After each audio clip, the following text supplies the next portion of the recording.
Macaulay சொல்லும் போது என்ன சொல்லுவாருன்னா, நாங்க மொத்த இந்தியாவே இழந்தாலும் இழந்துருவோம், அதுக்கு நாங்க ரெடியா இருக்கோம், ஆனா ஒருபோதும் எங்களோட ஷேக்ஸ்பியரை விட்டு கொடுக்க மாட்டோம்னு சொல்லுவார். உயிரோடு இருக்கின்றோம், உயிர்ப்போடு இருக்கின்றோம் என்பதற்கான அடிப்படையே செயல்தான். தீதும் நன்றும் பிறர் தர வாரா. நாம என்ன செய்யறோமோ அது நமக்கு நிச்சயமாக திருப்பி வரும். இது இன்னைக்கு வாழ்க்கையில நமக்கு தெரியலனா கூட ஒரு கட்டத்திலே பின்னாடி நாம் அதை உணர்வோம். அதாவது ஒரு மரம் இன்னொரு மரத்தோட நட்பு கொள்ளுமா, ஒரு மரம் இன்னொரு மரத்தோட காதல் கொள்ளுமா, எப்படி அந்த வேர்கள் மூலமாக பேசிக் கொள்ளுமாம். இதெல்லாம் அமேசான் காடுகள் மாதிரி அந்த அடர்ந்த காடுகள்ல இருக்கக்கூடிய மரங்கள் செய்யக்கூடிய விஷயம். ஒரு கட்டத்துக்கு மேல அவருக்கு நிஜமாவே தெரிஞ்சிருந்திருக்கும், நான் சாப்பாடுக்காகத்தான் போய் அவரை பாக்குறேன்னு. ஆனா ஒரு தடவை கூட என்ன குற்ற உணர்ச்சியோட சாப்பிட அவர் வச்சதே கிடையாது. அது தெரியாத மாதிரியே அப்படியே சாப்பாடு கொடுப்பாரு, நானும் சாப்பிட்டுட்டு வருவேன்னு. நான் மட்டும் இல்ல, நிறைய அசிஸ்டன்ட் டைரக்டர்ஸ், போட்டோகிராஃபர்ஸ் இன்னும் எத்தனையோ பேர் அவருடைய கைகளால் சாப்பிட்டு இருந்திருக்கிறார்கள். கெட்டது செய்யறது ஒரு கூட்டு முயற்சினா, நல்லது செய்யறது ஒரு தொற்று வியாதி மாதிரி. It is contagious. ஒருத்தவங்க நல்லது செய்யறாங்க அப்படின்னா இன்னும் நிறைய பேர் நல்லது செய்ய வருவாங்க.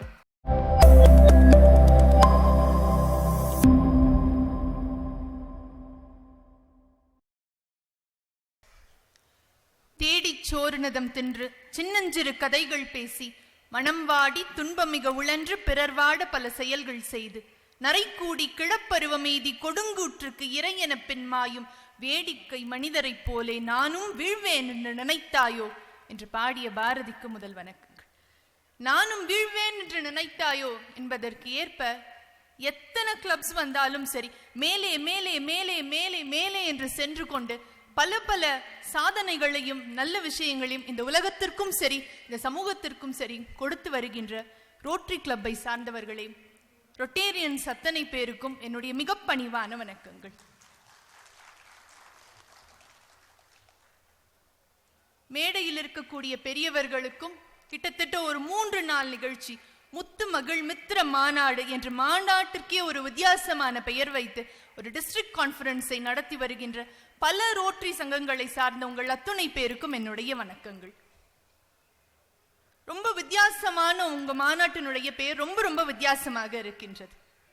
ரோட்டரிக்கும் எனக்குமான தொடர்பு அப்படின்றது ரொம்ப நெருக்கமான தொடர்பு. ஏன்னா என்னுடைய மாமா, என்னோட சொந்த மாமா he was one of the district governors actually. So அதனால ரோட்டரிக்கும் எனக்குமான தொடர்பு, நேரடி தொடர்பு இல்லைன்னா கூட கொஞ்சம் ரோட்டரியை பத்தி அந்த தொடர்பு என்பது எனக்கும் ரோட்டரிக்குமான தொடர்பு அது தொடர்ந்து கொண்டேதான் இருக்கிறது. அந்த வகையில இன்னைக்கு ஒரு தலைப்பு எனக்கு கொடுத்திருக்காங்க. அதுவும் ஒரு மத்தியான வேலையில ஒரு ஸ்டாண்டப் காமெடிக்கு அப்புறம் இதை பேச வேண்டியது இருக்கு. ரொம்ப சிம்பிளான தலைப்பு, நன்றே செய் அதையும் இன்றே செய். இதுல ஆச்சரியம் என்னன்னா, இத ரோட்டரி கிட்டே நான் பேசுறதுதான். ஏன்னா இந்த உலகத்துல எனக்கு நல்ல ஞாபகம் இருக்கு. நான் ஸ்கூல் படிக்கும்போது சின்ன வயசுல கேஜி ஃபர்ஸ்ட் ஸ்டாண்டர்ட் இருக்கும், என்னோட ஸ்கூல்ல ஒரு குட்டி பொண்ணு 2 பிளாக் கலர் சாக்ஸ், 2 காலையும் பிளாக் கலர் சாக்ஸ் போட்டுட்டு ஒரு டிவைஸ் மாதிரி ஒன்று வச்சுட்டு அதை ஊனி நடந்து வந்தாங்க. வீட்டுக்கு போய் அம்மா என்னது இது, இந்த மாதிரி அந்த பொண்ணு வந்திருக்காளே அப்படின்னு நான் சொல்லி கேட்டேன். எங்க அம்மா சொன்னாங்க, ஒருவேளை போலியோவா இருக்கலாம் அப்படின்னு சொன்னாங்க. ஆனா இன்னைக்கு எந்த ஸ்கூல்லையுமே அந்த மாதிரி ஒரு நிகழ்வு என்பது இருப்பதே இல்லை. என்ன காரணம்? யார் காரணம்? இந்த உலகத்திலேயே கிட்டத்தட்ட 99.9% போலியோ எராடிகேஷன் ஒன்று சாத்தியமாயிருக்கின்றால் கிட்டத்தட்ட $2.1 பில்லியன் செலவு பண்ணி, காசு மட்டும் இல்ல, நம்ம வாழ்க்கையில அந்த நேரம் வாலண்டியரிங் எஃபர்ட் இருக்கு இல்லையா, தன்னுடைய மிக முக்கியமான நேரங்களை எல்லாம் இந்த சமுதாயத்திற்கு ஒரு நல்லது செய்வோம் என்று இந்த சமுதாயத்திற்கான அர்ப்பணித்த ரோட்டரி தான் இதற்கு மிக மிக முக்கியமான காரணம். இவ்வளவு பெரிய நல்லது செஞ்சதீங்க, இன்னைக்கு நன்றே செய் அதுவும் இன்றே செய்கின்ற ஒரு தலைப்புல இதை நான் உங்ககிட்டே பேசுறது என்பது ரொம்ப ஒரு வித்தியாசமான ஒரு அனுபவமாக இருக்க போகின்றது. இதுல ஆச்சரியம் என்னன்னா, போலியோ எராடிகேஷன் என்ற மாபெரும் ஒரு விஷயம் ஒரு கண்ட்ரியில 2 கண்ட்ரியில கிட்டத்தட்ட 122 கண்ட்ரியில சாத்தியமாக்கி இருக்கீங்க. சரி, இவ்வளவு பெரிய விஷயத்தை செய்யறாங்களே அப்படின்னு இவங்களோட மற்ற விஷயங்கள்லாம் எடுத்து பார்த்தா வித்தியாசமான நல்லதெல்லாம் நீங்க செஞ்சிருக்கீங்க சார். காசு கொடுப்பாங்க, பணம் கொடுப்பாங்க, யாருக்காவது உடம்பு சரியில்லைன்னா வைத்தியம் கொடுப்பாங்க. ரொம்ப வித்தியாசமா ஒரு சர்வீஸ் ஒன்று பண்ணியிருக்கீங்க. இந்த கேன்சர் பேஷண்ட்ஸ் அவங்களுக்கு கீமோதெரப்பி நடக்கும், மன உளைச்சல் இருக்கும், வாழ்நாள் இவ்வளவுதான் அப்படின்ற மாதிரி எல்லாம் நிறைய இருக்கும். அது எல்லாம் போக ஒரு வெளியே வர முடியாம ஒரு தயக்கத்தோட இருப்பாங்க. என்ன காரணம்? கீமோதெரப்பி பண்ணும்போது முடி கொட்டி போயிடும். அப்ப முடி இல்லாத போது வெளியே வர்றதுன்றது அவங்களுக்கு ஒரு சைக்காட்ரிக்காவே ஒரு மிகப்பெரிய ஒரு டிப்ரெஷனை தரக்கூடிய ஒரு விஷயமா இருக்கும். அப்ப இந்த மாதிரி ஒரு இதுக்கு எப்படி இதை காம்பன்சேட் பண்ணலாம் அப்படின்னு நினைக்கும் போது உங்களோட ரோட்டரியில இருக்கக்கூடிய ஆன்ஸ் ஆனட்ஸ் அவங்களே கூப்பிட்டு யாருக்கெல்லாம் ஜாஸ்தி முடி இருக்கோ அவங்கள முடிதானம் அப்படின்ற ஒரு விஷயத்தை கொண்டு வந்தது ரோட்டரியில தான் நான் பார்த்திருக்கேன். டேங்கிள்ட் அப்படின்ற ஒரு இதோட சேர்த்து இப்படி தினசா புதுசா நிறைய நல்லவைகள் நீங்கள் செய்து கொண்டே இருக்கின்றீர்கள். இன்னைக்கு தலைப்பு நன்றே செய். இத நான் பாரதியினுடைய ஒரு 2 வரிகள்ல இருந்து சேர்ந்த ஒரு வரியாக நான் பார்க்கின்றேன். என்ன 2 வரி? நம்ம நாட்டு இந்தியாவை ஃபர்ஸ்ட் அடிமைப்படுத்தணும்னு நினைக்கும் போது மெக்காலே அப்படின்ற ஒருத்தர் தான் அதற்கு இதை பண்ணா இது நல்லா இருக்கும் அப்படின்ற மாதிரி அவர் சில விஷயங்கள் சொன்னார்னு வரலாறு உண்டு. அந்த மெக்காலே சொல்லும் போது என்ன சொல்லுவார்னா, நாங்க மொத்த இந்தியாவே இழந்தாலும் இழந்துருவோம், அதுக்கு நாங்க ரெடியா இருக்கோம், ஆனா ஒருபோதும் எங்களோட ஷேக்ஸ்பியரை விட்டு கொடுக்க மாட்டோம்னு சொல்லுவார். அதற்கு மறுமொழியாக பாரதி சொல்லுவார், நாங்க எங்க தமிழ்நாட்டை இழக்க நேரிட்டாலும் நேரிடலாம், ஆனா ஒருபோதும் எங்கள் அவ்வை பாட்டி நாங்கள் இழக்க மாட்டோம்னு சொல்லுவார். ஷேக்ஸ்பியர் பொதுவாவே இந்த கலைகள்ல ஆண்கள் தான் சிறந்தவர்களா இருப்பாங்கன்றத மாத்தி இந்த தமிழ்நாட்டுல தமிழ் மொழியிலே அவ்வை என்ற ஒரு மாபெரும் புலவர் இருந்திருக்கார். அவருடைய ஆத்திச்சூடியை பாரதி வாங்கி இன்னொரு ஆத்திச்சூடியாக கொடுக்கின்றார், புதிய ஆத்திச்சூடி. அறம் செய்ய விரும்ப ஆறுவது சினம் நாம படிக்கிறதெல்லாம் அவ்வையினுடைய ஆத்திச்சூடி. அச்சம் தவறு ஆண்மை தவறு இந்த வரிசையில வரக்கூடியது பாரதியினுடைய ஆத்திச்சூடி. அதுல வரிசை அப்படி வரும்போது அடுத்து கா ஞா சா ஞா அந்த வரிசைகளுக்கும் அவர் வரிகள் எழுதிட்டே வருவார். அதுல ஒரு வரி வரும், நான் வரும்போது நல்லது கருதுக நாளெல்லாம் வினை செய் அப்படின்னு வரும். அந்த தலைப்பை பாருங்க, முதல் எழுத்தையும் கடைசி எழுத்தையும் சேர்த்து கொடுத்த மாதிரி இருக்கு. நல்லது கருதுக நாளெல்லாம் வினை செய், நன்று செய் அப்படின்னு சேர்த்து கொடுத்த மாதிரி எனக்கு பட்டுச்சு. என்ன சொல்றாரு பாரதி? நாளெல்லாம் வினை செய். நீங்க நல்லா யோசிச்சு பாருங்களேன், நம்ம நாள் முழுக்க எந்த நேரமும் ஏதாவது ஒண்ணு செஞ்சுக்கிட்டே தான் இருப்போம், செஞ்சுக்கிட்டே தான் இருக்கணுமும் கூட. காலையில எந்திரிக்கிறோம், பிரஷ் பண்றோம், அப்புறம் குளிக்கிறோம், ஆஃபீஸ் போறோம், இல்ல பிசினஸ் பார்க்க போறோம், அங்க நிறைய மீட்டிங்ஸ் இருக்கு. ஒரு நாளைக்கு நம்மளோட அஜெண்டா அப்படின்னு எடுத்துக்கிட்டீங்கன்னா காலையில 10 மணி 10 to 11 இந்த மீட்டிங், 11 to 12 இன்னொரு மீட்டிங். இப்ப இன்னைக்கு ப்ரோக்ராமே எடுத்துக்கோங்களேன், காலையில பெரியவங்க 2 பேர் பேசினாங்க, அப்புறம் ஒரு ஸ்டாண்டப் காமெடி இருக்கு, அப்புறம் ஒரு நிகழ்ச்சி. இப்ப நடுவில் ஒரு 2 மணி நேரம் 3 மணி நேரம் சும்மா இருந்ததே, அப்ப எந்த வேலையும் செய்யாம நீங்க இருந்தீங்களா? அப்ப அப்பயும் வேலை செஞ்சுக்கிட்டு தான் இருக்கோம். என்னென்ன மாதிரி நம்ம இப்ப நாளெல்லாம் இப்ப நம்ம ஆபீஸ் போறோம், வேலை செய்யறோம், ஸ்கூலுக்கு போற குழந்தைங்க படிக்கிறாங்க, இல்ல இப்ப நடுவில் ஏதோ ஒரு நம்ம அன்றாட கடமைகளே வச்சுக்கோங்களேன், குளிக்கிறது, பல்லு விளக்குறது எல்லாமே ஒரு விதமான செயல் தானே. இப்படி நாள் முழுக்க ஏதாவது ஒண்ணு செஞ்சுட்டே இருக்கும். நைட்டு தூங்கும் போது ஏதாவது ஒண்ணு நாம செஞ்சுக்கிட்டே இருக்கணும். ஒண்ணு கனவு காணணும், இல்ல அட்லீஸ்ட் மூச்சாவது விடணும்.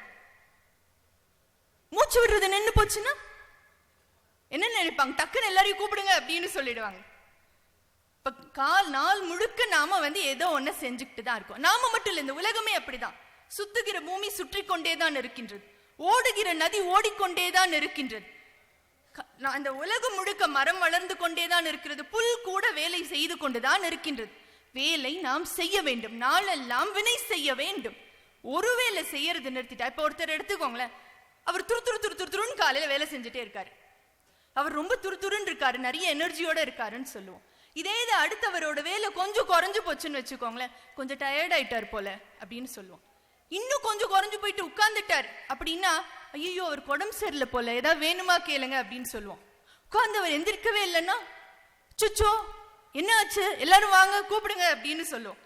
அப்ப நாம் உயிரோடு இருக்கின்றோம், உயிர்ப்போடு இருக்கின்றோம் என்பதற்கான அடிப்படையே செயல்தான். இப்ப நாள் முழுக்க நாம் செயல் செய்து கொண்டுதான் இருக்க வேண்டும். பாரதி என்ன சொல்கின்றான்?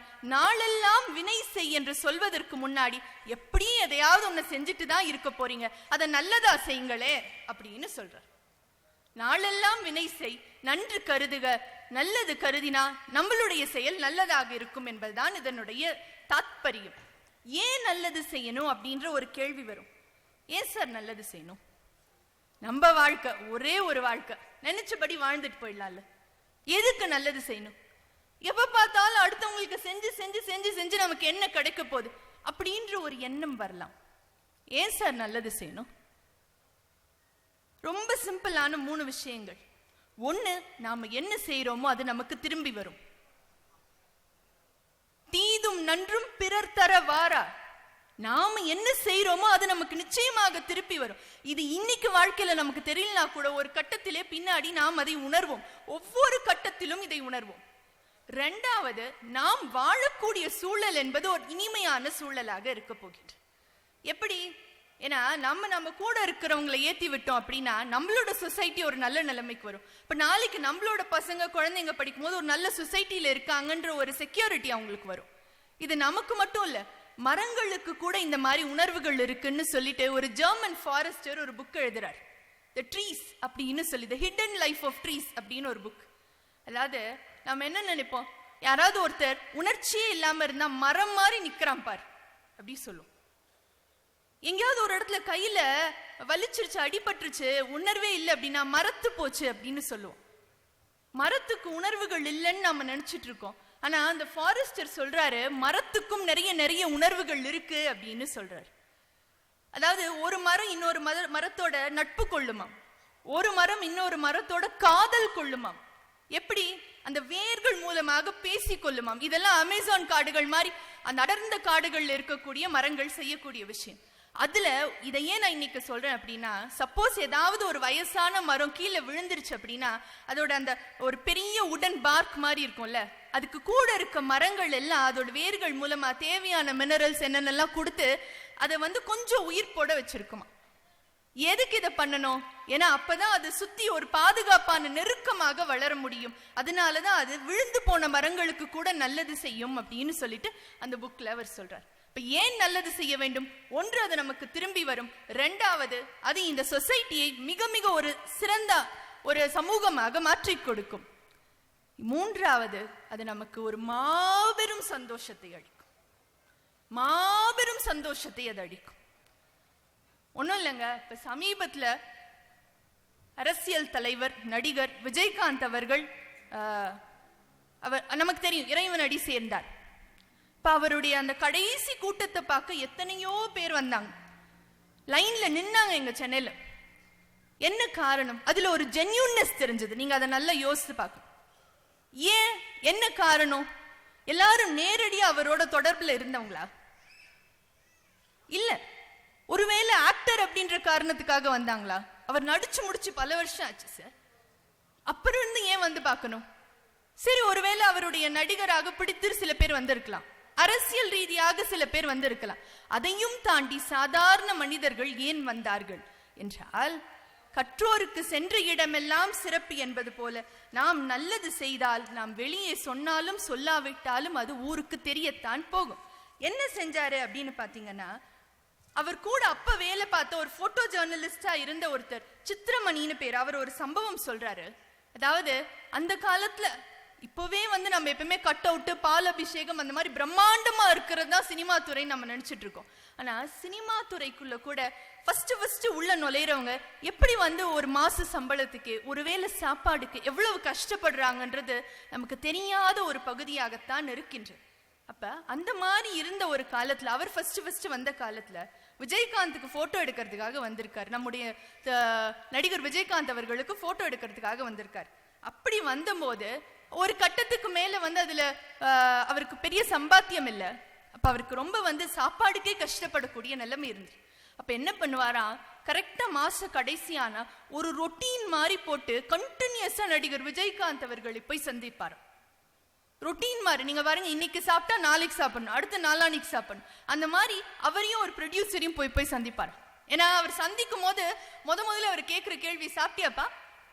சாப்பிடலையா? இந்த வா வா வா உட்காரு சாப்பிடு அப்படின்னு சொல்லி சுட சுட சாப்பாடு கொடுப்பாராம். அவர் எழுதுறாரு, ஒரு கட்டத்துக்கு மேல அவருக்கு நிஜமாவே தெரிஞ்சிருந்திருக்கும், நான் சாப்பாடுக்காகத்தான் போய் அவரை பாக்குறேன்னு.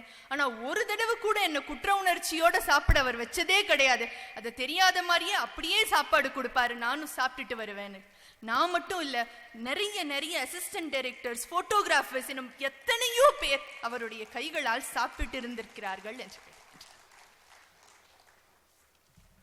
அவையோரே, நாம் நல்லது செய்வது என்பது நமக்கு எப்போது எப்படி திரும்பி வரும் என்பது நமக்கு தெரியாது. ஆனால் நல்லது செய்வது என்பது நம்மை ஒரு மாபெரும் சிறந்த மனிதனாக நம்மை மாற்றிவிடும். இன்னொன்னு நான் சிம்பிளா சொல்லட்டுமா? ஒரு கெட்டது செய்யறது ஒரு கூட்டு முயற்சி மாதிரி. நீங்க நல்லா பாருங்களேன், ஒரு பெரிய பெரிய விஷயத்துக்கு கெடுதல் செய்யறதுக்கு தான் ஒரு கூட்டு முயற்சி மாதிரி இருக்கும். நல்லது செய்யறது ஸ்டார்டிங்ல, இப்ப நான் ஒரு நல்லது செய்ய போறேன் அப்படின்னா யாருமே வரமாட்டாங்க சார். ஆனா அதுல ஒரு விஷயம் தெரியுது அப்படின்னா இன்னும் 2-3 பேர் வருவாங்க. அதுல இன்னொரு விஷயம் தெரியுதுன்னா இன்னும் 2-3 பேர் வருவாங்க.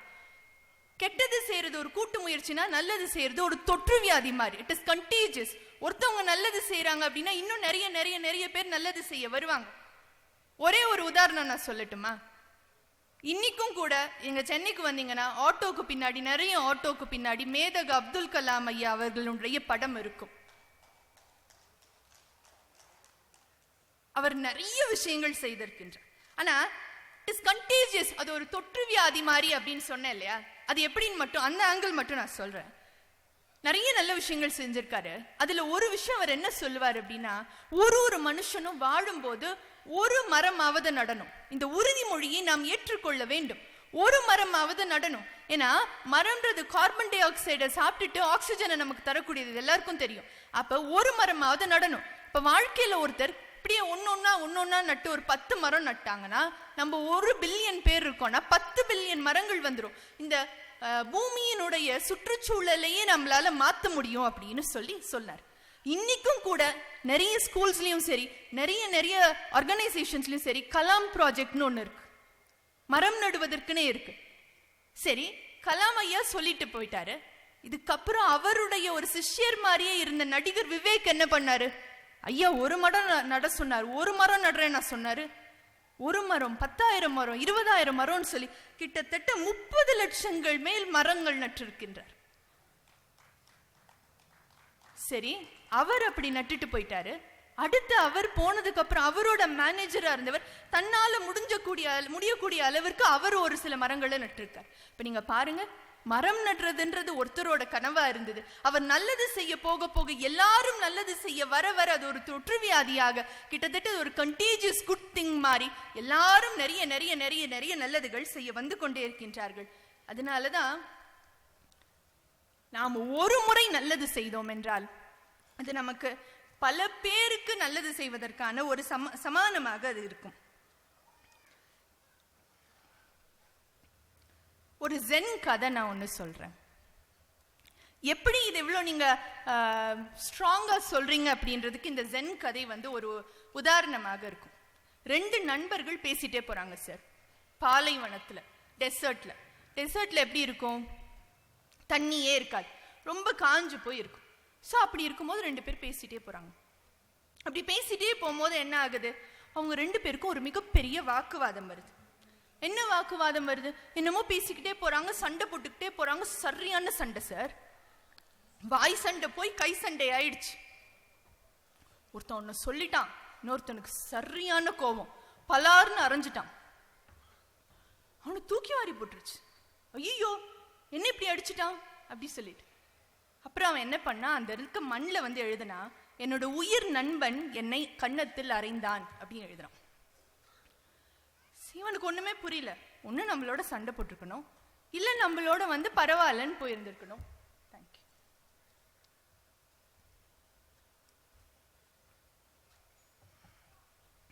இவனுக்கு ஒண்ணுமே புரியல. ஒண்ணு நம்மளோட சண்டை போட்டிருக்கணும், இல்ல பரவாயில்லன்னு போயிருக்கணும். இவன் என்ன மண்ணில் எழுதியிருக்கான், சரியான லூசு பையனா இருப்பான் போலே அப்படின்னு சொல்லிட்டு 2 பேரும் மேல போய்கிட்டே இருக்காங்க. அடி வாங்கினதெல்லாம் மறந்து போச்சு. நட்புக்குள்ள இதெல்லாம் சாதாரண தானே, மறந்து போச்சு. 2 பேரும் ஒரு குட்டி ஓடை மாதிரி ஒண்ணு பாக்குறாங்க. ஒரு சின்ன ஒரு குளம் மாதிரி. டெசர்ட்ல அது இருக்கிறது எவ்வளவு பெரிய ஒரு அரிதான விஷயம். பார்த்தோன்னு 2 பேருக்கு சந்தோஷம் தாங்கல. உள்ள இறங்கி குதிக்கிறாங்க. குதிச்சு குளிக்க ஆரம்பிக்கிறாங்க. இந்த அடி வாங்கினால ஒருத்தன், அவன் என்ன பண்ணா, அவனோட கால் ஏதோ ஒண்ணு பிடிச்சி இழுக்கிற மாதிரி அவன் உணர்ந்தான். ஐயோ, ஒரு புதக்குழியில மாட்டிக்கிட்டோமேன்னு அவனுக்கு ரொம்ப ரொம்ப பயமாயிடுச்சு. இவன் பக்கத்துல இருக்கவனை பார்த்து சொல்றான், ஆனா புதக்குழியில மாட்டிக்கிட்ட மாதிரி இருக்கே அப்படின்றான். இந்த அரைஞ்சவன் இருக்கான்ல, அவன் டக்குன்னு அவனை தூக்கி கரையில போட்டுறான். மேல சொல்றான், அங்க பக்கத்துல ஒரு கல் இருந்தது, அந்த கல்லுல எழுதுறான், என்னுடைய உயிர் நண்பன் என் உயிரை காப்பாற்றினான்னு எழுதுறான். இப்பயும் இந்த அடிச்சவனுக்கு புரியவே இல்லை. அடடா, அவனை லூசு பையன் சொன்னோமே, ஃபர்ஸ்ட் மணல்ல எழுதுனான். நான் தப்பு பண்ணும் போது, நான் நல்லது பண்ணும் போது கல்லுல எழுதுறான். என்னடா பண்ண, ஏன்டா இப்படி எழுதுன அப்படின்னு கேட்கும்போது அதுக்கு அவன் சொன்னானா, மணல்ல எழுதுறது காற்று என்ற மன்னிப்பு வந்து அதை மறைத்து விடும், ஆனா கல்லுல எழுதுனது காலம் தாண்டி அதை நிலைத்து நிற்கும். அதனாலதான் நல்லது செய்வது என்பது கல்லில் எழுதுவது போல என்று எழுதினார். நண்பர்களே, பிறர் செய்கின்ற தவறை மணலிலே எழுதி வையுங்கள் என்று சொல்வதற்காக நான் வரவில்லை. இன்னொருத்தருடைய கல்லிலே நம் பெயர் இருக்க வேண்டும் என்று சொல்வதற்காக வருகின்றேன். இன்னொருத்தருடைய வாழ்க்கையிலே அந்த கல்லிலே நம்முடைய பெயர் ஒரு முறையாவது இருக்க வேண்டும். அதுதான் நாம் வாழ்ந்ததற்கான அடையாளமாக இருக்க முடியும். ஏன் நல்லது செய்யணும் அப்படின்னு சொன்னோம்? யாருக்கு நல்லது செய்யணும்? இந்த ஒரு கொஸ்டின் இருக்குல்ல. எல்லாருக்கும் நல்லது செஞ்சிட முடியுமா சார்? யாருக்கு நல்லது செய்யணும்? யாருக்கெல்லாம் நல்லது செய்யலாம்? ரோட்டரிக்கு நிறைய தெரியும். மனிதர்களுக்கு எவ்வளவு நல்லது செய்யலாம்னு சொல்லிட்டு நீங்க நிறைய இது பண்ணிருக்கீங்க. மிருகங்களுக்கு கூட நல்லது செய்யலாம். அது நம்மை மிகப்பெரிய உச்சத்திற்கு கொண்டு செல்லும். எப்படி தெரியுமா? நீங்க சமீபத்துல ஒரு வீடியோ பார்த்திருந்தா தெரியும். ரத்தன் டாட்டாவோட வீடியோ, அவரோட பர்த்டே செலிப்ரேஷன் வீடியோ. அந்த வீடியோ பார்த்திருந்தா உங்களுக்கு தெரிஞ்சிருக்கும். அவர் என்ன பண்ணிருப்பாரு, ஒரு சின்ன பையனோட பர்த்டே செலிப்ரேட் பண்ணிருப்பாரு சார். டாடா எவ்வளவு பெரிய நிறுவனம், நீங்க நல்லா யோசிச்சு பாருங்க. இப்ப அமேசான் ஃபாரின் கண்ட்ரி, அது இந்தியாவுக்கு வரும்போது என்ன பண்ணும்? அமேசான் இந்தியான்னு பேர் வச்சாங்க.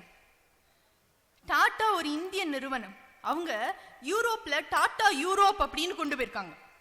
இப்ப அது எவ்வளவு பெரிய ஒரு நிறுவனம். அந்த நிறுவனத்தினுடைய எல்லாவற்றிற்கும் சொந்தக்காரனான ஒருத்தர் ஒரு சின்ன பையனோட வந்து கேக் வெட்டி செலிப்ரேட், ஒரு சின்னோண்டு கேக்கை வெட்டி செலிப்ரேட் பண்ணிருக்காரு. யார் அந்த பையன்னு பார்க்கும்போது எப்படி இவங்க ரெண்டு பேருக்கும் அறிமுகமாச்சுன்னு பார்க்க அந்த ஹிஸ்டரியை தோண்டி பார்த்தோம் அப்படின்னா, சாந்தனு நாயுடு செய்த ஒரே ஒரு நல்லது தான் அதற்கு காரணம். என்ன, அவர் வந்து டாட்டாலே ஒரு இன்டர்னா இருக்காரு.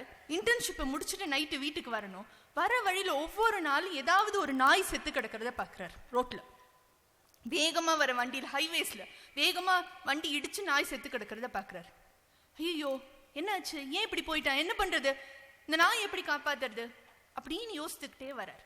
அப்ப அவருக்கு தோணுது, அப்ப நாய் வந்துருச்சுன்றது அந்த வண்டி ஓட்டுறவங்களுக்கு தெரியாதது மட்டும் பிரச்சனை இல்ல, சரியான நேரத்துல அது தெரியாதது பிரச்சனைன்னு அப்படின்னு நினைக்கிறேன். அதாவது ஒரு டிரைவருக்கு இங்க நாய் இருக்குன்னு தெரிஞ்சதுக்கு அப்புறம் நம்ம இப்படி லெஃப்ட் சைட்ல போலாம் இல்ல ரைட் சைட்ல போலான்னு சொல்லிட்டு அந்த டெசிஷன் எடுக்கக்கூடிய ஸ்பேஸ் இருக்கணும், அந்த டைம் இருக்கணும். அப்ப நாய் அங்க இருக்குன்னு முன்னாடியே தெரிஞ்சுட்டா அவர் அந்த ஸ்பேஸ் அந்த டைம் இருக்கும் எடுத்துருவாரு. அப்ப நாய் இருக்குன்றத நம்ம காமிச்சு கொடுத்தா போதும், நாயை காப்பாத்திடலான்னு சொல்லிட்டு ஒரு விதமான காலரை தயாரிக்காரு. அதாவது ஸ்ட்ரீட் லைட்டே இல்லைன்னா கூட அந்த காலர் பிரதிபலிச்சு அங்க ஒரு நாய் இருக்குன்றத சொல்லிடும். இந்த மாதிரி ஒரு நிறைய நாய்களுக்கு, அது தெரு நாய்களுக்கு நிறைய ஸ்ட்ரீட் இந்த காலரை மாட்டி மாட்டி விடுறாரு. அதுக்கப்புறம் அவரே டாட்டாக்கு வந்து இந்த மாதிரி ஒரு லெட்டர் எழுதுறாரு. இந்த மாதிரி நான் உனக்கு கண்டுபிடிச்சிருக்கேன், இது நல்லா இருக்கா பாருங்க அப்படின்னு சொல்லிட்டு. அதுல இம்ப்ரெஸ் ஆனாரு டாட்டா. ஏன்னா அவரும் ஒரு டாக் லவர். ஸோ கூப்பிட்டு பேசுறாரு. அங்க ஆரம்பிச்ச ஃப்ரெண்ட்ஷிப் தான். நீங்க நல்லா பாருங்க, இங்க மனிதர்களுக்கும் மட்டும் இடையே நல்லது நடக்கவில்லை, ஒரு மனிதனுக்கும் மிருகத்திற்கும் இடையே நல்லது நடந்திருக்கின்றது. அதை முடிச்சு அதை பண்ணின காரணத்தினால டாட்டாவினுடைய ஓனரோடையே அவர் வந்து ஒரு கிட்டத்தட்ட ஒரு ஃப்ரெண்டா, எவ்வளவு வயசு வித்தியாசம் இருந்தாலும் சரி ஒரே சமமாக உட்கார்ந்து பேச முடிகின்றது என்றால் இதுதான் நல்லது தருகின்ற உயரம் என்பது.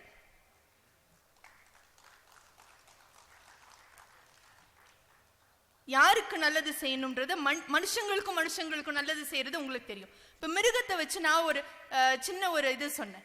இது மாதிரி சுற்றுச்சூழலுக்குன்னு சொல்லிட்டு நிறைய பேரை நாம சொல்லலாம்.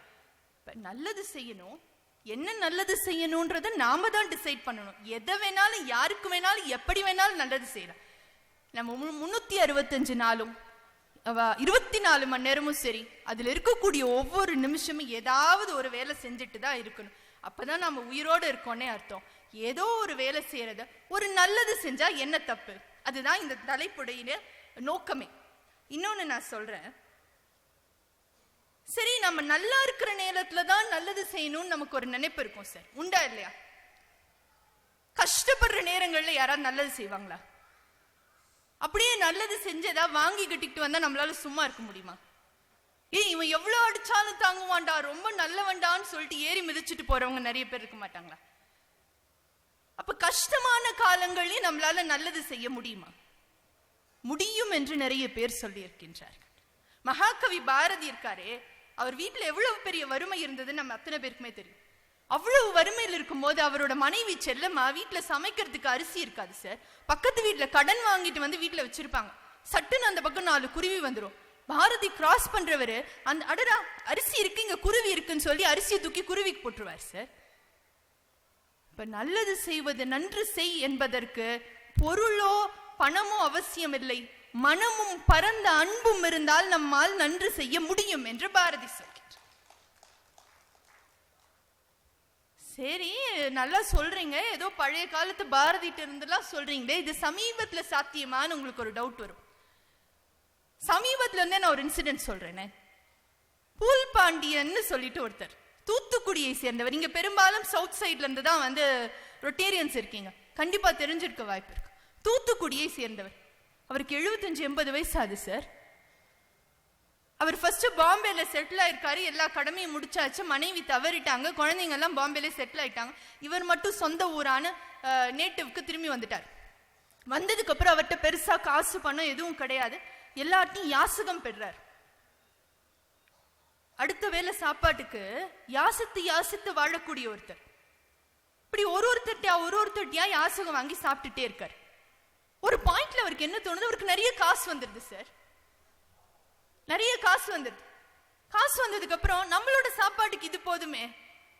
நீங்க நல்லா பாருங்க, நமக்குள்ள எவ்வளவு வந்தாலும் இன்னும் வேணும் இன்னும் வேணும் இன்னும் வேண்டும் என்று மனம் எண்ணும். அது இயற்கை, அது இயல்பு. ஆனா அவருக்கு இது போதும்னு அவருக்கு தோணி இருக்கு. இது போதும் எனக்கு அப்படின்னு சொல்லிட்டு மீதி எல்லாம் கொஞ்சம் கொஞ்சமா சேர்த்து வச்சு கொரோனா நிவாரண நிதிக்கு கொடுத்திருக்காரு. இலங்கை தமிழர்கள் நிவாரண நிதிக்கு கொடுத்திருக்காரு. அரசனுடைய பல நிவாரண நிதிகளுக்கு கொடுத்திருக்காரு. நீங்க நல்லா பாருங்க, சம்பாரிச்சு கொடுக்கல, யாசித்தே கிட்டத்தட்ட பல லட்சம் ரூபாய் அவர் கொடுத்திருக்கின்றார். இப்ப சொல்லுங்க, கஷ்டமான காலத்திலும் கூட நல்லது செய்ய முடியும் என்று இந்த சமுதாயத்திலே வாழ்ந்து காட்டியவர்கள் நிறைய பேர் உண்டு. இன்னும் சொல்லணும் அப்படின்னா, திருக்குறள்ல ஒரு வரி வரும், ரொம்ப வித்தியாசமான ஒரு வரி சார். சரி, கஷ்டமான காலத்துல கூட நல்லது செய்ய நான் ரெடியா இருக்கேன், ஆனா யாருக்கு நல்லது செய்யணும்னு நான் யோசிக்கணும்ல.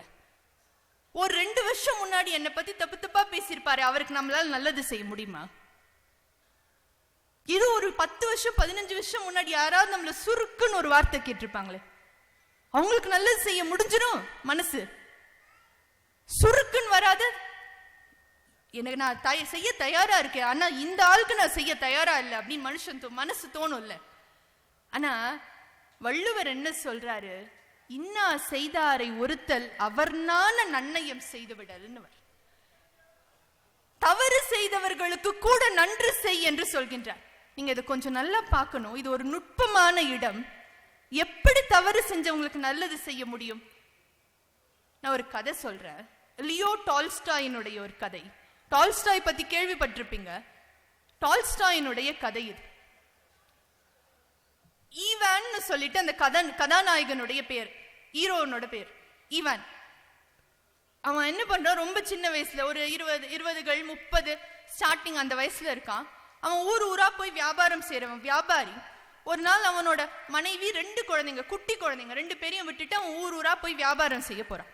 அப்படி ஊரா போய் வியாபாரம் செய்ய போகும்போது ஒரு நாள் ஒரு வியாபாரத்துக்கு கிளம்பும்போது அவங்க மனைவி குறுக்க வந்து நின்று சொல்றாங்க, இல்ல இன்னைக்கு நீங்க போகாதீங்க, நான் நேற்று நைட்டு ஒரு கனவு கண்டேன், நீங்க திரும்பி வரும்போது உங்களோட முடியெல்லாம் நரைச்சிருக்க மாதிரி நான் கனவு கண்டேன்னு சொல்றேன். என்னது, உனக்கு எப்ப பார்த்தாலும் இதே வேலை, என்ன சொன்னாலும் இப்படியே பண்ணிக்கிட்டே அப்படின்னு சொல்லிட்டு அதை அவங்க சொன்னதை அப்படியே ஒதுக்கி விட்டுட்டு இவன் கிளம்பிடுறான் வெளியே.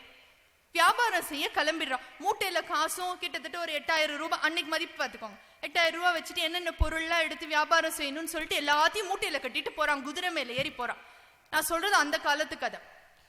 அப்போ ஒரு விடுதியில தங்குறான். அங்க இன்னொரு மர்ச்சன்ட், இன்னொரு வியாபாரி வந்து இருக்கான். அவனோட அன்னைக்கு நைட் டீ சாப்பிடுறாரு. டீ சாப்பிட்டுட்டு 2 பேரும் ஒரே ஒரு பங்களா மாதிரி இருக்கு, அதுல 2 அறைக்குள்ள போறாங்க. போய் தூங்கிடுறாங்க உள்ளுக்குள்ள தாழ்பால் போட்டு. அடுத்த நாள் காலையில இவன் எப்பவுமே கொஞ்சம் சீக்கிரம் எந்திரிச்சு குதிரையை விரட்டிட்டு போறவன், ஏன்னா அவனுக்கு அதுதான் பிடிக்கும். அதனால சீக்கிரம் எந்திரிச்சு குதிரையை விரட்டிட்டு எங்க வியாபாரம் பார்க்கணுமோ அவங்க போயிட்டு இருக்கான். திடீர்னு நடுவுல பாத்தீங்க அப்படின்னா அங்க போலீஸ் வந்து இவனை தடுக்குது. என்ன நாவாடு போயிட்டு இருக்கேன், பெருக்கு இங்க போலீஸ் வரணும் அப்படின்னா, போலீஸ் வந்து நேற்று நைட் நீ ஒருத்தரோட டீ சாப்பிட்டல்ல, அவர் என்ன ஆனாரு தெரியுமா அப்படின்னு கேக்குது. என்ன ஆனாரு? அவர் செத்து போயிட்டார். அவர் யாரோ கொலை பண்ணிட்டாங்க, கத்தியால குத்தி கொலை பண்ணிருக்காங்க. கடைசியில நீ தான் பார்த்திருக்க, நீங்க 2 பேரும் ஒரே பங்களால தங்கியிருக்கீங்க, அதனால நீ தான் கொன்றுப்பேன்னு நான் நினைக்கிறேன் அப்படின்னு சொல்றார். இவன் ரொம்ப பயந்துட்டான்.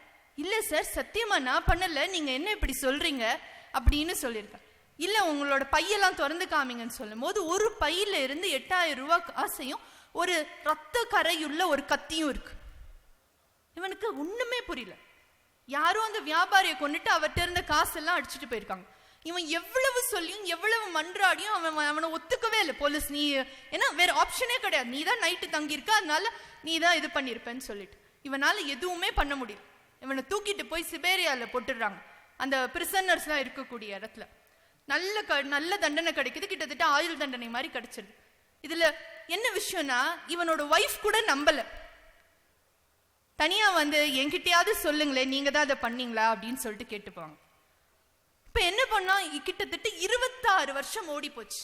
அந்த ஒய்ஃப் கனவு கண்டாங்க தெரியுமா, அந்த மாதிரி முடியெல்லாம் நரைச்சே போச்சு. இன்னும் வீட்டுக்கு திரும்பி போகவே முடியல. ஆனா என்ன பண்ணுவாரு, அங்க செருப்பு தைச்சு அங்க இருக்கிற ஒரு புக்கை வாங்கி அந்த புக்ல இருக்கக்கூடிய விஷயங்கள்லாம் படிச்சு ஏன்னா இயல்பிலேயே நல்லவன் இவன், ஒரு நல்ல சிந்தனைகளை வளர்த்துட்டு வரான். அப்ப என்ன பண்றாரு, அங்க இருக்கக்கூடிய அந்த பிரிசனர்ஸ் எல்லாம் ஏதாவது ஒரு சந்தேகம் வந்தா இவன்கிட்ட தான் வந்து கேட்டுட்டு அதை வந்து சால்வ் பண்ணிட்டு போறாங்க. இப்படி ஒரு வாழ்க்கை வாழ்ந்துட்டு இருக்கான். கிட்டத்தட்ட 26 வருஷம் கழிச்சு மார்க் அப்படின்ற ஒருத்தன் கைதியா உள்ள வரான். உள்ள வந்த உடனே வந்து இவன் போய் கேட்கிறான், இந்த மாதிரி இந்த ஊரை சேர்ந்தவன் தானா நீ, என்னோட குடும்பம் எப்படி இருக்கு, எனக்கு 2 குழந்தைங்க இருந்தாங்களே எப்படி இருக்காங்கன்னு சொல்லி ரொம்ப ஆசையா கேட்கிறான். ஏன்னா அவனுக்கு இன்னும் அந்த இளவயசு மனைவிதான் கண்ணுக்குள்ளே நிக்கிறாங்க. ரொம்ப ஆசையா கேட்கிறான், உன்னோட குழந்தைங்க பேரு குழந்தைங்களாம் ரொம்ப சந்தோஷமா இருக்காங்க, எல்லாரும் ரொம்ப வெல் செட்டில்டா இருக்காங்க, மனைவி தவறி போயிட்டாங்க அப்படின்னு சொல்ற. அப்படியா, சரி அப்படின்னு சொல்லிட்டு போயிடுறான். இவன் நகர்ந்து போனோன்னு, எல்லாரும் விலகி போனோன்னு அந்த மார்க் வந்து கேட்கிறான், என்ன உனக்கு ஞாபகம் இருக்கா, நம்ம அந்த ஹோட்டல்ல சந்திச்சோமே, உனக்கு என்ன நிச்சயமா ஞாபகம் இருந்திருக்கணும். எப்படி இல்லைன்னா உன் தலைக்கடியில நீ வச்சு படுத்த அந்த பைக்குள்ள ரத்த கரையுள்ள ஒரு கத்தி வருதுன்னா அது எப்படி உனக்கு ஞாபகம் இல்லாம போகும் அப்படின்னு இதை மட்டும் சொல்லிட்டு போயிடுறான். இவனுக்கு சுருண்டுது, ஏன் தலைக்கடியில நான் பை வச்சு படுத்தேன் இவனுக்கு எப்படி தெரியும், அதுக்குள்ள ஒரு கத்தி இருந்ததுன்னு இவனுக்கு எப்படி தெரியும். அப்ப ஏன் தலைக்கடியில் இந்த பைக்குள்ள அந்த கத்திய வச்சது இவனாதான் இருப்பான்னு அவனுக்கு தோணுது. போய் என்னன்னும் கேட்கல, ஒண்ணுமே பண்ணல. அவன் மாடு வந்து அவனோட அறையில உட்கார்ந்துடுறாரு. அவருக்கு தூக்கமே வரல. என்ன சார், செய்யாத தப்புக்காக, செஞ்ச தப்புக்கே எப்படி ஜாமீன் வாங்கலான்னு பாக்குறோம், செய்யாத தப்புக்காக 26 வருஷமா உள்ள உட்கார்ந்துருக்காரு சார். அப்ப அந்த கொலைகாரனே கண்ணில் பட்டுட்டான். இருந்தாலும் என்ன பண்றதுன்னு தெரியல, தூக்கம் வராம அந்த தடுமாறிக்கிட்டே இருக்காரு.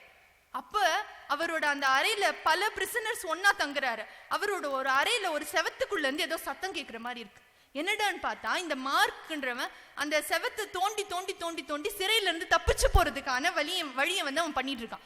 இதை பார்த்த உடனே இவனுக்கு ரொம்ப கோவம் வருது. இதை அந்த பக்கத்துல இருந்து வந்த போலீஸ்காரரும் பார்த்துட்டார். வந்தவர் கேட்கிறாரு, யார் இதை பண்ணா அப்படின்னு சொல்லி கேட்கிறாரு. 26 வருஷம் நான் செய்யாத தப்புக்காக என்ன உள்ள வச்சிருக்கான். நாமளா இருந்தா என்ன பண்ணிருப்போம், ஆளா போய் இவன் தான் சார், இவனை பிடிச்சி ஜெயில போடுங்க சார்னு சொல்லிருப்போம். அவரு ரொம்ப யோசிச்சுட்டு, தெரியல நான் எதுவும் பேச போறது இல்லை அப்படின்னு சொல்லிட்டு அவர் வாடு போய் உள்ள உட்கார்ந்துடுறார்.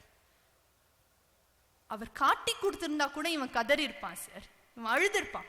ஆனா அவர் காட்டி கொடுக்காம காப்பாத்திட்டாருன்னு அவன் வந்து கெஞ்சுறான், தயவு செஞ்சு நான் தான் அந்த கொலையை பண்ணேன்னு நீங்க சொல்லிடுங்க, என்னால குற்ற உணர்ச்சி தாங்கவே முடியல அப்படின்னு சொல்றான். உடனே அதுக்கு ஈவான் சொல்றான், நீ எதுக்காக இப்படி பண்ண, நான் ஏன் எதுக்காக 26 வருஷம் இதை அனுபவிக்கணும், ஒருவேளை உன்னை விட நான் பல மடங்கு கெட்டவனா இருக்கலாம் அப்படின்னு சொல்லிட்டு வந்து அவன் போயிடுறான். அந்த நேரத்துல அவனுக்கு ஒரு ஞான ஒளி பிறக்கின்றது. நீங்க நல்லா பாருங்க, இதுதான் வள்ளுவர் சொல்கின்ற ஒரு இடம். அவனை மன்னிக்கவும் இல்லை, அவன் செய்த தவறை மறக்கவும் இல்லை, ஆனா அவனுக்கு நல்லது செய்கின்றான். அதத்தான் வள்ளுவர் சொன்னாரு, இன்னா செய்தாரை ஒருத்தல் அவர் நான நன்னையும் செய்து விடல்னு. அவன் போய் அப்புறம் சரண்டர் ஆயிடுறான், அதான் அந்த கொலையை செஞ்சேன்னு சொல்லிட்டு. ஆனா இவரோட ரிலீஸ் ஆர்டர் வரத்துக்குள்ள இவர் இறந்து போறாருன்னு டால்ஸ்டாய் கதையை முடிக்கின்றார். இதுதான் வள்ளுவர் சொல்கின்ற இடம். இன்னும் ஒரு 5 நிமிஷம் தான். இன்னும் ஒரு 2-3 விஷயங்களை மட்டும் நான் சொல்லிட்டு நான் நிறைவு செய்கின்றேன். ஏன் நல்லது செய்யணும்னு பார்த்தோம், யாருக்கு நல்லது செய்யணும்னு பார்த்தோம், எந்தெந்த தருணங்கள் எல்லாம் நாம் நல்லது செய்ய வேண்டும்னு பார்த்தோம். இதுல ஒரு நுட்பமான விஷயத்தை நான் சொல்ல மறந்துட்டேன். நன்று செய்யணும் தலைப்பு கொடுத்தாங்க. பிறருக்கு நன்று செய்யணும் தலைப்பு இருக்கா? பிறருக்கு மட்டும்தான் நாம நல்லது செய்யணுமா? நாம இந்த உலகத்துல வந்தது யாருக்காக? சரி, நான் இப்படி கேட்கிறேன், இந்த உலகத்திலேயே உங்களுக்கு யாரை ரொம்ப பிடிக்கும்? மனைவின்னு ஒரு குரல் வருது. சரி, நிச்சயமா. ஆனா நீங்க நல்லா யோசித்து பாருங்களேன், நம்மளோட போட்டோ ஆல்பம், ஏதாவது பழைய ஆல்பம் இருந்தா திறந்து பாக்குறோம்னு வச்சுக்கோங்களேன், யாரு சார் அந்த போட்டோ ஆல்பம்ல முதல்ல தேடுவோம்? அம்மாவை தேடுவோமா? அம்மாவை தேடுவோம் அப்படின்னா சரி, அம்மாவை எல்லாருக்கும் பிடிக்கும், அம்மாவெல்லாம் யாரும் ஆனா தேட மாட்டோம். மனைவி நம்ம கூட ரொம்ப நாள் இருப்பாங்க, கணவனும் அப்படிதான். ஆனா ஒருபோதும் மனைவியோ கணவனையோ அங்க தேட மாட்டோம். 2வது ஆளா வேணா தேடுவோம், ஆனா முதல்ல இந்த ஸ்பெஷல் பர்சனை தான் நம்ம தேடுவோம். நம்மள தான் நாம அதுல தேடுவோம். எந்த போட்டோவா இருந்தாலும் சரி, மூலையில நின்னா கூட நம்மள தான் நம்ம மனசு தேடும். ஏன் அப்படின்னா, இந்த உலகத்திலேயே நம்மை தான் நமக்கு அதிகமாக பிடிக்கும், நம்மை தான் நமக்கு பிடித்தாக வேண்டும். இது இலங்கை ஜெயராஜ் ஐயாவினுடைய அதிர்வுகள் அப்படின்ற புக்ல இருந்து வந்த ஒரு லைன் இது. அதாவது இந்த போட்டோ ஆல்பத்துல இருந்து நம்ம தேடும் போது நம்மள தான் நம்ம தேடுறோம் அப்படின்றது. ஏன் அப்படின்னா, அம்மா சரி எல்லாருக்கும் பிடிக்கும், அப்பாவை நிறைய பசங்களுக்கு ஒரு கட்டத்துக்கு மேல கோல்டு வார் தான் எப்பயுமே. அக்கா தங்கச்சியை பத்தி எல்லாம் நமக்கு தெரியும். சின்ன வயசுல உன்னை குப்பை தொட்டில இருந்து தூக்கிட்டு வந்தாங்கன்னு எவ்வளவு கதை பேசியிருப்போம் நம்ம. ஃப்ரெண்ட்ஸ் எல்லாம் இல்ல சார். அதுக்கப்புறம் தான் மனைவி கணவன் எல்லாம் ஆரம்பத்துல என்னுடைய உயிர், நீ என்னுடைய ஈர் உடல் ஓர் உயிர், அதெல்லாம் ஒரு பாயிண்ட்டுக்கு அப்புறம் பிரிஞ்சு சட்டையை மாட்டிட்டு வெளியே போனாலே நிம்மதி அப்படின்ற ஒரு சூழல் வந்துடும். அவர் வெளியே போனாலே நிம்மதின்னு இங்கேயும் வந்துடும். இப்ப நமக்கு நம்மை தான் பிடிக்கும். நன்று செய் என்று தலைப்பு கொடுத்தார்கள். பிறருக்கு மாத்திரம் நாம் நன்று செய்ய வேண்டும் என்று இல்லை, நமக்கும் நாம் நல்லதை செய்து கொள்ள வேண்டும். என்னென்ன நல்லது செய்யணும் நமக்கும் நாம் நல்லது?